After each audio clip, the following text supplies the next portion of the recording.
Hello every one. Tech P S സിയുടെ പുതിയൊരു വീഡിയോയിലേക്ക് എല്ലാ ഉദ്യോഗാർത്ഥികൾക്കും സ്വാഗതം. കേരള വാട്ടർ അതോറിറ്റി ഓപ്പറേറ്റർ പരീക്ഷയുടെ പരീക്ഷാ തീയതി പുറത്തു വന്നിട്ടുണ്ട്. അപ്പോൾ ഈ ഒരു പരീക്ഷയെ സംബന്ധിക്കുന്ന ഡീറ്റെയിൽഡ് ആയിട്ടുള്ള സിലബസും അതിന്റെ റെഫറൻസ് ബുക്സ്, ഏതൊക്കെ ബുക്സും അതുപോലെ മറ്റ് ക്വസ്റ്റ്യൻ പേപ്പേഴ്സുമാണ് നമ്മൾ റെഫർ ചെയ്യേണ്ടത്. അതോടൊപ്പം ഈ പരീക്ഷ വളരെ എഫക്റ്റീവായിട്ട് ക്രാക്ക് ചെയ്യാൻ നമുക്ക് വളരെ യൂസ്ഫുൾ ആവുന്ന ഒരു 75 ഡേയ്സ് സ്റ്റഡി പ്ലാൻ എന്നിവയാണ് ഈ ഒരു വീഡിയോയിലൂടെ നമ്മൾ പ്രധാനമായിട്ടും ഡിസ്കസ് ചെയ്യാനായിട്ട് പോകുന്നത്. അപ്പൊ നമുക്ക് നേരെ നമ്മുടെ വീഡിയോയിലേക്ക് കടക്കാം.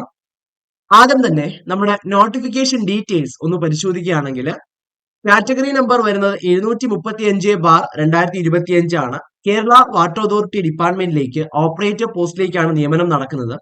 27,200 രൂപ മുതൽ 73,600 രൂപ വരെ സ്കെയിൽ ഓഫ് പേ പ്രതീക്ഷിക്കാവുന്ന ഈ ഒരു പോസ്റ്റിലേക്ക് ഡയറക്ട് റിക്രൂട്ട്മെന്റ് ആണ് നടക്കുന്നത്. 18 വയസ്സ് മുതൽ 36 വയസ്സ് വരെ ഏജ് ലിമിറ്റിലുള്ളവർക്ക് ഈ ഒരു പോസ്റ്റിലേക്ക് അപേക്ഷിക്കുവാൻ സാധിക്കും.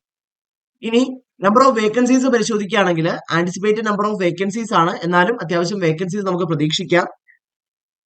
19,335 കാൻഡിഡേറ്റ്സ് ആണ് ഇതുവരെ അപ്ലൈ ചെയ്തിട്ടുള്ളത്. ഡേറ്റ് ഓഫ് എക്സാം വരുന്നത് 14/8/2026 ആണ്. ലാസ്റ്റ് കൺഫർമേഷൻ നൽകാനുള്ള തീയതി 11/6/2026 ആണ്. അപ്പൊ ഈ ഡേറ്റുകൾ പ്രത്യേകം ശ്രദ്ധിക്കുക, പ്രത്യേകിച്ച് ഡെഡ് ലൈൻസ് വരുന്ന ഡേറ്റുകൾ പ്രത്യേകം ശ്രദ്ധിക്കുക. ആ അവസാന ദിവസങ്ങളിലേക്ക് പോവാതെ ഏറ്റവും പെട്ടെന്ന് തന്നെ നിങ്ങൾക്ക് കൺഫർമേഷൻ കൊടുക്കാവുന്നതാണ്, അത് മറന്നു പോകരുത്. അപ്പൊ ഇത്രയും കാര്യങ്ങളാണ് പ്രധാനമായിട്ടും നോട്ടിഫിക്കേഷൻസിൽ നമുക്ക് പരിശോധിക്കാനുള്ളത്. ഇനി നമുക്ക് ഇതിനു മുൻപ് നടന്ന ഈ എക്സാമിന്റെ അഡ്വൈസ് ഡീറ്റെയിൽസ് നമ്മൾ പരിശോധിക്കുകയാണെങ്കിൽ ഇതിനു മുൻപ് 2020 നോട്ടിഫിക്കേഷൻ വന്നത്. കാറ്റഗറി നമ്പർ 211/2020 ആയിരുന്നു. ഡേറ്റ് ഓഫ് എക്സാം 4/2/2022 ആയിരുന്നു. 33,618 കാൻഡിഡേറ്റ്സ് ആണ് അന്ന് അപ്ലൈ ചെയ്തിട്ടുണ്ടായിരുന്നത്. അപ്പോൾ കാൻഡിഡേറ്റ്സിന്റെ എണ്ണം ശ്രദ്ധിക്കുക, അപ്ലൈ ചെയ്തിട്ടുള്ള കാൻഡിഡേറ്റ്സിന്റെ എണ്ണം ശ്രദ്ധിക്കുക. അന്നത്തെ നമ്പർ ഓഫ് കാൻഡിഡേറ്റ്സിൽ നിന്ന് വളരെ കുറവാണ് ഈ വർഷം എന്ന് പറയുന്നത്. അത് ശ്രദ്ധിക്കേണ്ട ഒരു കാര്യം തന്നെയാണ്. അപ്പൊ അതിനനുസരിച്ച് നമ്മുടെ സാധ്യതകളും കൂടുന്നുണ്ട്.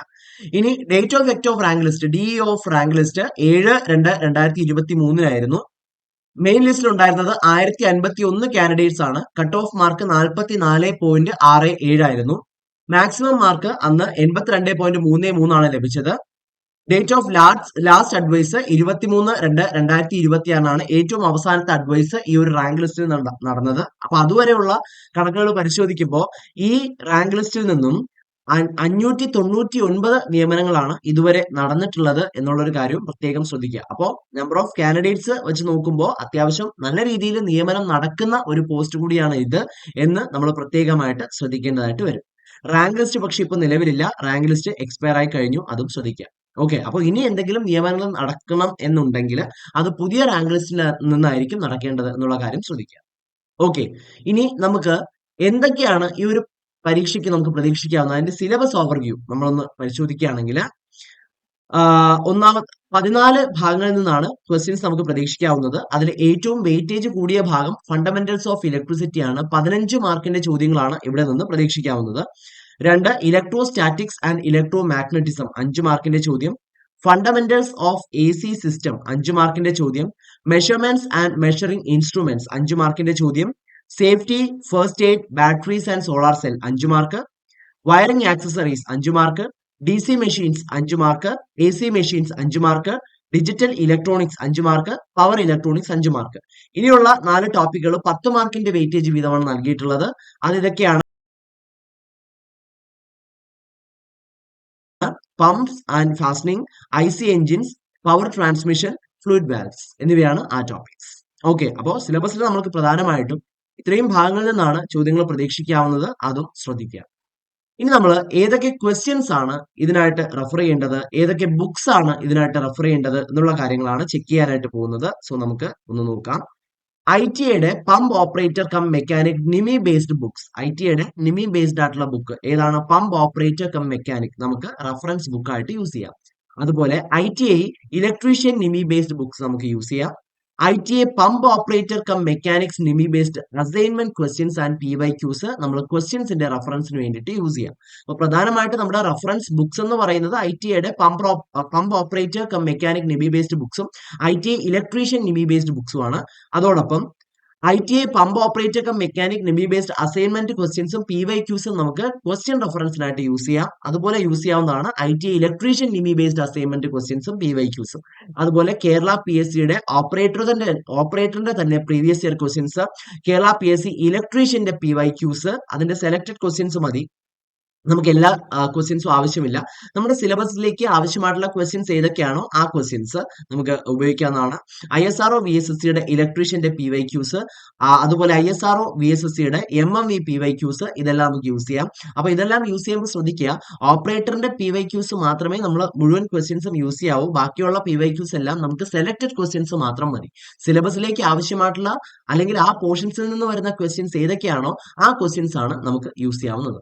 ഓക്കെ, അപ്പോ ഈ ഒരു പരീക്ഷയ്ക്ക്, കേരള വാട്ടർ അതോറിറ്റി ഓപ്പറേറ്റർ പരീക്ഷയ്ക്ക് വളരെ നല്ലൊരു അവസരമാണ് വന്നിരിക്കുന്നത്. അപ്പോൾ ആ ഒരു പരീക്ഷയ്ക്ക് തയ്യാറെടുക്കുന്ന ഉദ്യോഗാർത്ഥികൾക്ക് വളരെ അനായാസം റാങ്കിലേക്ക് എത്തിച്ചേരാനായിട്ട് ടെക് PSC ഒരു തീവ്ര പരിശീലന ഓൺലൈൻ ക്ലാസ് ആരംഭിച്ചിരിക്കുകയാണ്.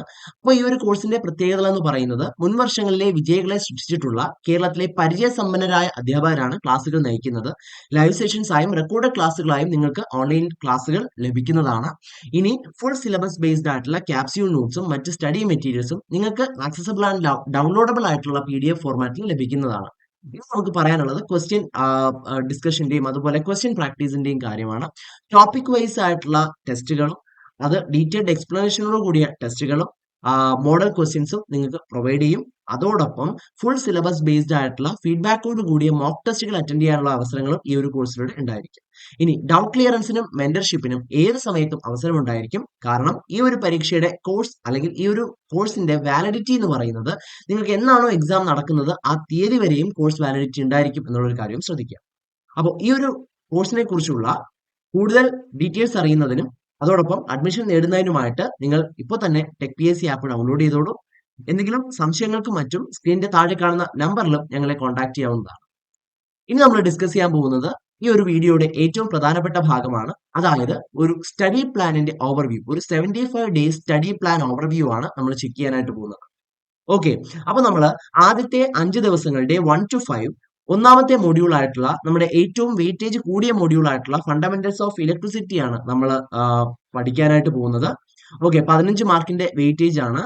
അപ്പോൾ ഈ ദിവസങ്ങളിൽ ആ ടോപ്പിക്സ് കവർ ചെയ്തതിന് ശേഷം 6-7 ദിവസങ്ങളിൽ നമുക്ക് ഈ ഒരു ടോപ്പിക്കിന്റെ ഒരു ക്വിക്ക് റിവിഷനും സ്മാർട്ട് നോട്ട് മേക്കിങ്ങിനും ടോപ്പിക് ടെസ്റ്റിനും മറ്റുമായിട്ട് യൂസ് ചെയ്യാം. കാരണം ഇതൊരു കോമ്പറ്റേറ്റീവ് എക്സാം ആണ്. സിലബസ് കവറേജ് ചെയ്തുകൊണ്ട് മാത്രമായില്ല, എത്രത്തോളം ക്വസ്റ്റ്യൻസ് നമ്മൾ പ്രാക്ടീസ് ചെയ്യുന്നു, എത്രത്തോളം ടൈം മാനേജ്മെന്റ് സ്കിൽസ് നമ്മൾ അക്വയർ ചെയ്യുന്നു, അതിനനുസരിച്ച് നമ്മുടെ റാങ്ക് മേക്കിംഗ് പ്രോബബിലിറ്റിയും കൂടുന്നതാണ്. ഓക്കെ, ഇനി അടുത്തത് 8 മുതൽ 11 വരെയുള്ള ദിവസങ്ങളിൽ 11ാമത്തെ മൊഡ്യൂൾ ആയിട്ടുള്ള പമ്പ് ആൻഡ് ഫാസ്റ്റനിങ് 10 മാർക്കിന്റെ വെയിറ്റേജ് ഉള്ള ആ ഒരു ഭാഗത്തിന്റെ സബ്ജക്ട് കവറേജിന് വേണ്ടിയിട്ടും 12ാമത്തെ ദിവസം നിങ്ങൾക്ക് ക്വിക്ക് നോട്ടിനും ക്വിക്ക് റിവിഷനും സ്മാർട്ട് നോട്ട് മേക്കിങ്ങിനും ടോപ്പിക് ടെസ്റ്റിനും വേണ്ടിയിട്ട് യൂസ് ചെയ്യാവുന്നതാണ്. 13, 14 ദിവസങ്ങളിൽ 2ാമത്തെ മൊഡ്യൂൾ ആയിട്ടുള്ള electrostatics and electromagnetism, അത് 5 മാർക്കിന്റെ വെയിറ്റേജ് ഉള്ള ചെറിയൊരു മൊഡ്യൂളാണ്. അതിന്റെ സബ്ജക്ട് കവറേജും 15ാമത്തെ ദിവസം ക്വിക്ക് റിവിഷനും സ്മാർട്ട് നോട്ട് മേക്കിങ്ങിനും ടെസ്റ്റിനും വേണ്ടിയിട്ട് നമുക്ക് യൂസ് ചെയ്യാം. ഇനി 16 മുതൽ 17 വരെയുള്ള ദിവസങ്ങളിൽ 3ാമത്തെ മൊഡ്യൂൾ 5 മാർക്കിന്റെ വെയിറ്റേജ് ഉള്ള fundamentals of AC system subject കവറേജിനും 18ാമത്തെ ദിവസം അതിന്റെ ടോപ്പിക് ടെസ്റ്റിനും മറ്റു കാര്യങ്ങൾക്കുമായിട്ടാണ് നമ്മൾ യൂസ് ചെയ്യേണ്ടത്. അപ്പൊ ഈ റിവിഷൻ എന്ന് പറയുമ്പോൾ നമ്മൾ ഓരോ മൊഡ്യൂൾസ് കഴിയും തോറും ആ കഴിയുന്ന മൊഡ്യൂൾസും ഇതേപോലെ ടൈംലി റിവിഷൻ നടത്തേണ്ടത് വളരെ അത്യാവശ്യമാണ്. അത് മറന്നു പോകരുത്. അല്ലെങ്കിൽ നമുക്ക് കൂടുതൽ കാര്യങ്ങൾ മെമ്മറൈസ് ചെയ്യാനുള്ള ഒരു ബുദ്ധിമുട്ട്, ഒരു പ്രാക്ടിക്കൽ ഡിഫിക്കൽട്ടി നമുക്ക് ഉണ്ടായെന്ന് വരാം. ഇനി അടുത്തത് 20 മുതൽ 23 വരെയുള്ള ദിവസങ്ങളിൽ 12ാമത്തെ മൊഡ്യൂൾ ആയിട്ടുള്ള IC എഞ്ചിൻസ് ആണ്. 10 മാർക്കിന്റെ വെയിറ്റേജ് ഉള്ള ഒരു മൊഡ്യൂളാണ്. അതിന്റെ സബ്ജക്ട് കവറേജിന് വേണ്ടിയിട്ട് ഈ ദിവസങ്ങളിൽ യൂസ് ചെയ്യാം. അതോടൊപ്പം 24ാമത്തെ ദിവസം നമ്മുടെ റിവിഷനും ടോപ്പിക് ടെസ്റ്റിനും വേണ്ടിയിട്ടാണ് ഇത് നമ്മൾ യൂസ് ചെയ്യേണ്ടത്. 25, 26 ദിവസങ്ങളിൽ 4ാമത്തെ മൊഡ്യൂളാണ് മെഷർമെന്റ്സ് ആൻഡ് മെഷറിംഗ് ഇൻസ്ട്രുമെന്റ്സ്, നമുക്ക് സബ്ജക്ട് കവറേജിന് വേണ്ടിയിട്ട് യൂസ് ചെയ്യാം. 5 മാർക്കിന്റെ വെയിറ്റേജ് ഉള്ള ഒരു മൊഡ്യൂളാണ്. 27ാമത്തെ ദിവസം അതിന്റെ റിവിഷനും സ്മാർട്ട് നോട്ട് മേക്കിങ്ങിനും 27, 28 ദിവസങ്ങളിൽ ഇതിന്റെ ടോപ്പിക് ടെസ്റ്റിനും മറ്റുമായിട്ട് നമുക്ക് യൂസ് ചെയ്യാവുന്നതാണ്. ഓക്കെ, ഇനി 29, 30 ദിവസങ്ങളിൽ 5ാമത്തെ മൊഡ്യൂൾ ആയിട്ടുള്ള 5 മാർക്കിന്റെ വെയിറ്റേജ് ഉള്ള safety, first aid and batteries and solar cell എന്ന് പറയുന്ന ടോപ്പിക്കാണ്. അതിന്റെ സബ്ജക്ട് കവറേജിനും 31ാമത്തെ ദിവസം ഇതിന്റെ റിവിഷനും ടോപ്പിക് ടെസ്റ്റിനും നോട്ട് മേക്കിങ്ങിനുമായിട്ട് യൂസ് ചെയ്യുന്നു. 32, 33 ദിവസങ്ങളിൽ 6ാമത്തെ മൊഡ്യൂളാണ് നമ്മൾ ഡിസ്കസ് ചെയ്യുന്നത്, വയറിംഗ് ആക്സസറീസ്. അതിന്റെ സബ്ജക്ട് കവറേജ് 34ാമത്തെ ദിവസം ഇതിന്റെ ടെസ്റ്റും റിവിഷനും. 35 മുതൽ 37 വരെയുള്ള ദിവസങ്ങളിൽ 13ാമത്തെ മൊഡ്യൂളാണ് 10 മാർക്കിന്റെ വെയിറ്റേജ് ഉള്ള പവർ ട്രാൻസ്മിഷൻ. അതിന്റെ സബ്ജക്ട് കവറേജിനും 38ാമത്തെ ദിവസം അതിന്റെ ക്വിക്ക് റിവിഷനും സ്മാർട്ട് നോട്ട് മേക്കിങ്ങിനും ടോപ്പിക് ടെസ്റ്റിനും വേണ്ടിയിട്ട് നമ്മൾ ആ ഒരു ഡേ അസൈൻ ചെയ്യുകയാണ്. ഇനി 39, 40 ദിവസങ്ങളിൽ നിങ്ങൾക്ക് 7ാമത്തെ മൊഡ്യൂൾ ആയിട്ടുള്ള DC മെഷീൻസ് 5 മാർക്കിന്റെ വെയിറ്റേജ് ഉള്ള ചെറിയ മൊഡ്യൂളാണ്. അതിന്റെ സബ്ജക്ട് കവറേജും 41ാമത്തെ ദിവസം ക്വിക്ക് റിവിഷനും ടോപ്പിക് ടെസ്റ്റിനും നമ്മൾ യൂസ് ചെയ്യുന്നു. 42 മുതൽ 43 വരെയുള്ള ദിവസങ്ങളിൽ തൊട്ടടുത്ത മൊഡ്യൂൾ ആയിട്ടുള്ള 8ാമത്തെ മൊഡ്യൂൾ ആയിട്ടുള്ള AC മെഷീൻസ് നമ്മൾ 5 മാർക്കിന്റെ വെയിറ്റേജ് ഉള്ള AC മെഷീൻസ് കവർ ചെയ്യുന്നു. കാരണം ഇതിൽ ഓവർലാപ്പിംഗ് ആയിട്ടുള്ള കാര്യങ്ങൾ വരുമെന്നുള്ളത് കൊണ്ട് തന്നെ അത് അടുത്തടുത്ത ദിവസങ്ങളിൽ തന്നെ നമ്മൾ കവർ ചെയ്ത് പോകേണ്ടതാണ്. അതിന്റെ സബ്ജക്ട് കവറേജിനായിട്ടും 44ാമത്തെ ദിവസം റിവിഷനും സ്മാർട്ട് നോട്ട് മേക്കിങ്ങിനുമായിട്ട് നമുക്ക് യൂസ് ചെയ്യാം. ഓക്കെ, ഇനി 45 മുതൽ 48 വരെയുള്ള ദിവസങ്ങളിൽ 14ാമത്തെ മൊഡ്യൂളാണ് നമ്മൾ ഡിസ്കസ് ചെയ്യാനായിട്ട് പോകുന്നത്, ഫ്ലൂയിഡ് വാൽവ്സ്. 10 മാർക്കിന്റെ വെയിറ്റേജ് ആണ്. അതിന്റെ സബ്ജക്ട് കവറേജിനായിട്ടും 49ാമത്തെ ദിവസം അതിന്റെ ക്വിക്ക് റിവിഷനും സ്മാർട്ട് നോട്ട് മേക്കിങ്ങിനും ടോപ്പിക് ടെസ്റ്റിനുമായിട്ട് നമുക്ക് യൂസ് ചെയ്യാവുന്നതാണ്. ഓക്കെ, ഇനി 50 മുതൽ 51 വരെയുള്ള ദിവസങ്ങളിൽ 9ാമത്തെ മൊഡ്യൂൾ, അവശേഷിക്കുന്ന മൊഡ്യൂൾ 9ഉം 10ഉം ആണല്ലോ. അപ്പൊ 9ാമത്തെ മൊഡ്യൂൾ 50, 51 ദിവസങ്ങളിൽ 5 മാർക്കിന്റെ വെയിറ്റേജ് ആണ്. 52ാമത്തെ ദിവസം അതിന്റെ ടോപ്പിക് ടെസ്റ്റ്. ഇനി 53 മുതൽ 54 വരെയുള്ള ദിവസങ്ങളിൽ 10ാമത്തെ മൊഡ്യൂൾ ആയിട്ടുള്ള പവർ ഇലക്ട്രോണിക്സ് ആണ് 5 മാർക്കിന്റെ വെയിറ്റേജ് ഉള്ളത്. 55ാമത്തെ ദിവസം അതിന്റെ റിവിഷനും സ്മാർട്ട് നോട്ട് മേക്കിങ്ങിനുമായിട്ട് യൂസ് ചെയ്യുക. ഇനി 56 മുതൽ 60 വരെയുള്ള ദിവസങ്ങളിൽ നമ്മൾ ഈ എല്ലാ മൊഡ്യൂൾസിന്റെയും ഒരു ക്വിക്ക് റിവിഷനും മൈൻഡ് മാപ്പിങ്ങിനും വേണ്ടി മാത്രമായിട്ട് നമ്മൾ യൂസ് ചെയ്യണം. അപ്പൊ നമ്മൾ ടൈംലി റിവിഷൻ ഇങ്ങനെ ചെയ്തുകൊണ്ടിരിക്കുകയാണ്. അപ്പോൾ കുറെ കാര്യങ്ങൾ നമ്മൾ ഓൾറെഡി മെമ്മറൈസ് ചെയ്ത് വെച്ചിട്ടുണ്ട്, എല്ലാം പഠിച്ചു കഴിഞ്ഞിട്ടുണ്ട്. അതിന്റെ ഒരു ക്വിക്ക് റിവിഷന് വേണ്ടിയിട്ടാണ് നമ്മൾ ഈ സമയം വളരെ എഫക്റ്റീവ് ആയിട്ട് യൂസ് ചെയ്യേണ്ടത്. കാരണം റിവിഷൻ വളരെ വളരെ വളരെ ഇമ്പോർട്ടന്റ് ആയിട്ടുള്ള സ്റ്റെപ്പാണ്. ഒരു കോമ്പറ്റേറ്റീവ് എക്സാമിനെ സംബന്ധിച്ചിടത്തോളം ഏറ്റവും ഇമ്പോർട്ടന്റ് ആയിട്ടുള്ള സ്റ്റെപ്സ് എന്ന് പറയുന്നത് ഒന്ന് സിലബസ് കവറേജ് ആണ്, അതിനുശേഷം ടൈംലി റിവിഷൻ, മൂന്നാമത്തത് ക്വസ്റ്റ്യൻ പ്രാക്ടീസ്. ഈ 3 കാര്യങ്ങളും ഉണ്ടെങ്കിൽ മാത്രമേ നമുക്ക് ഉയർന്ന ഒരു റാങ്കിലേക്ക് എത്താനായിട്ട് സാധിക്കുകയുള്ളൂ. ഓക്കെ, അപ്പൊ നമ്മൾ 2 കാര്യങ്ങൾ ഇപ്പൊ ചെയ്തു കഴിഞ്ഞു. ഇനി ബാക്കിയുള്ള ദിവസങ്ങൾ, അതായത് 61 മുതൽ 70 വരെയുള്ള ദിവസങ്ങളിൽ എല്ലാ മൊഡ്യൂൾസും നമ്മൾ അതുമായിട്ട് ബന്ധപ്പെട്ടുള്ള കാര്യങ്ങൾ ചെയ്യണം. അതിനായിട്ട് നമ്മൾ മോഡൽ ടെസ്റ്റുകൾ അല്ലെങ്കിൽ മോക്ക് ടെസ്റ്റുകൾ അറ്റൻഡ് ചെയ്യാൻ പോവുകയാണ്. എത്രത്തോളം മോക്ക് ടെസ്റ്റുകൾ, ടൈം മാനേജ്മെന്റോട് കൂടിയ കൃത്യമായ ഫീഡ്ബാക്കോട് കൂടിയ മോക്ക് ടെസ്റ്റുകൾ എത്രത്തോളം അറ്റൻഡ് ചെയ്യാൻ പറ്റുമോ അത്രത്തോളം നല്ലതാണ്. അത് വളരെ എഫക്റ്റീവ് ആണ്. ഒരു റാങ്ക് മേക്കിങ്ങിൽ ഏറ്റവും പ്രധാനപ്പെട്ട കാര്യമാണ് ഈ മോഡൽ ടെസ്റ്റുകൾ എന്ന് പറയുന്നത്. അപ്പൊ അതൊരിക്കലും മിസ്സാക്കരുത്. ഇനി 71 മുതൽ 75 വരെയുള്ള ദിവസങ്ങളിൽ, അപ്പൊ ഇപ്പൊ നമ്മൾ മോഡൽ ടെസ്റ്റ് കഴിഞ്ഞു. എവിടെയൊക്കെയാണ് നമ്മൾ പ്രിപ്പറേഷൻ ഗ്യാപ്സ് വന്നിട്ടുള്ളത്, അല്ലെങ്കിൽ ഏതൊക്കെ കാര്യങ്ങളിലാണ് നമ്മൾ ഇനി കൂടുതൽ ശ്രദ്ധിക്കേണ്ടത്, ഏതൊക്കെ ടോപ്പിക്സിലാണ് നമ്മൾ വീക്ക് ആയിട്ടുള്ളത്, ആ ഭാഗങ്ങൾ കൃത്യമായിട്ട് മനസ്സിലാക്കാനും പ്രിപ്പറേഷനിൽ നമുക്ക് വന്നിട്ടുള്ള മിസ്റ്റേക്സ് അത് മനസ്സിലാക്കാനും ഈ ഒരു ഫൈനൽ ലാപ്പ് റിവിഷനിലൂടെ മാത്രമേ സാധിക്കുള്ളൂ. അപ്പൊ അത് മനസ്സിലാക്കാനും മറ്റുമാണ് നമ്മൾ 71 മുതൽ 75 വരെയുള്ള ദിവസങ്ങൾ കൃത്യമായിട്ട് എഫക്റ്റീവ് ആയിട്ട് യൂസ് ചെയ്യേണ്ടത്. ഇത്തരത്തിൽ 75 ദിവസം കൊണ്ട് കംപ്ലീറ്റ് ആവുന്ന ഒരു സ്റ്റഡി പ്ലാൻ ആണ് ഈ ഒരു വീഡിയോയിലൂടെ നമ്മൾ ഡിസ്കസ് ചെയ്തത്. അപ്പോൾ കൃത്യമായിട്ടും ഒരു പ്ലാനിങ്ങോട് കൂടിയുള്ള പ്രിപ്പറേഷൻ തീർച്ചയായിട്ടും വിജയത്തിൽ എത്താനായിട്ട് നിങ്ങളെ സഹായിക്കും. അപ്പോൾ ഈ ഒരു പരീക്ഷയ്ക്ക് തയ്യാറെടുക്കുന്ന എല്ലാ ഉദ്യോഗാർത്ഥികളും ടെക് PSCയുടെയും വിജയാശംസകൾ അറിയിക്കുകയാണ്. Thank you so much.